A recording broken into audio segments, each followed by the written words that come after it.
Hello and welcome to Sports Fan Entertainment. And unfortunately, we had bad news coming out of Tennessee Titans training camp as Arden Key, that is right, edge rusher Arden Key, will likely be facing a 6-game suspension for violating the NFL drug and substance abuse policy.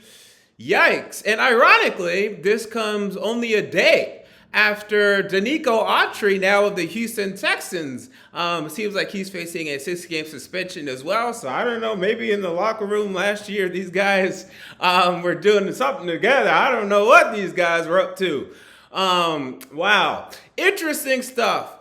This is bad. This is really, really, really, really bad. Now, I understood why we let Autry go. I have no problem with letting Autry go, especially considering the contract that he got and the age that he is.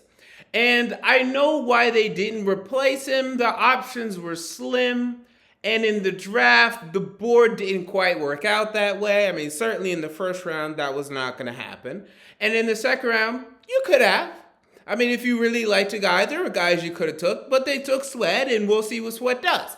If Sweat ends up being what he's supposed to be, and by the way, whenever he shows up in camp, he actually has a decent pass rush. So look out for that.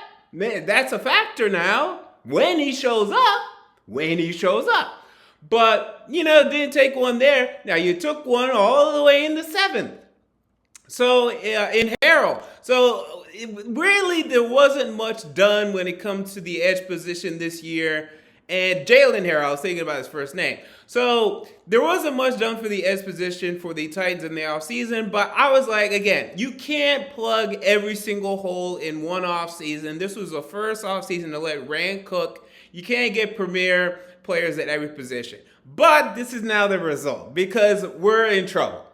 Because Harold Landry, to me, and he has now come on and, he missed 1 year with the ACL and he started a little slow this year, but ended up with 10.5 sacks, a nice end to the year, 12 sacks in 2021.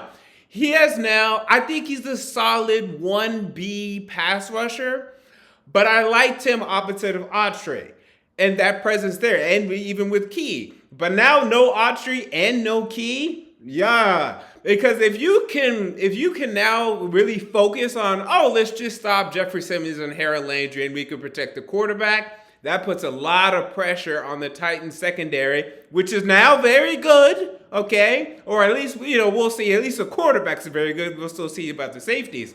But it puts a lot of pressure on them. And I like Snead. I love L'Jarius Snead, obviously. How can you not? McCreary, I'm not as high on as everyone else is, but as a slot corner, okay, fine. And then Uze is good. But if you have to now, defend for 5 seconds, you may not look so great. So this is big. This hurts. And now you look out there in the free agent market, and, it's bad. There's only one name that I look at, and I'm like, okay, maybe this guy actually has some more left in the tank, and that's Carl Lawson. Because now he's had injuries throughout his career. Now, particularly last year, he had a number of them. But the year before that, he had 7 sacks, and he played pretty damn well. That's it. Yannick Ngakoue's done. I mean, he had, I think, 12 sacks 2 years ago, but I saw him enough last year to tell you that he's done. And you also look at some of the other names that are out there. Justin Houston, oh my God, are you kidding me? Yeah, get out of here with that. You also look at Shaq Lawson.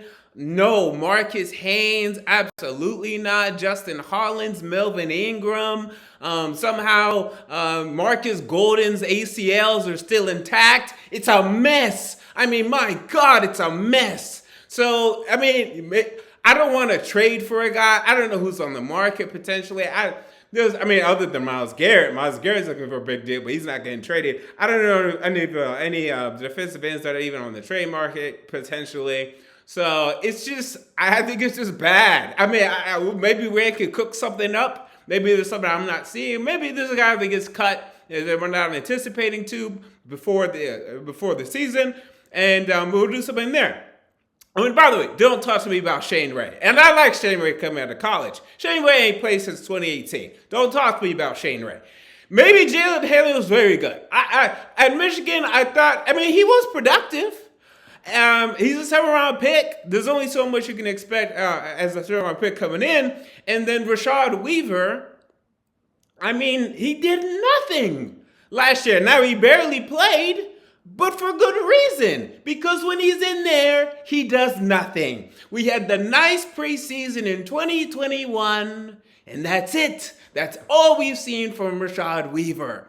So this is bad. I have nothing else to say, but this is pretty bad. It's only 6 games. It's not the entire year. But this is now, I mean, in a team that, has some weak spots, this is now the weakest. I think with only Harold Landry there, this is now the weakest. And the offensive line has not been playing great in camp so far. And I mean, we know that. But as a group, this is now the weakest group. So good luck to our cornerbacks. Hopefully they can cover. So there you go. Those are my thoughts on Arden Key being suspended for this game. What are your thoughts? Comment down below. If you enjoyed the video, make sure to like, comment, and subscribe. Until next time, this has been MJ of Sports Fan Entertainment, and I'm out. See you all later.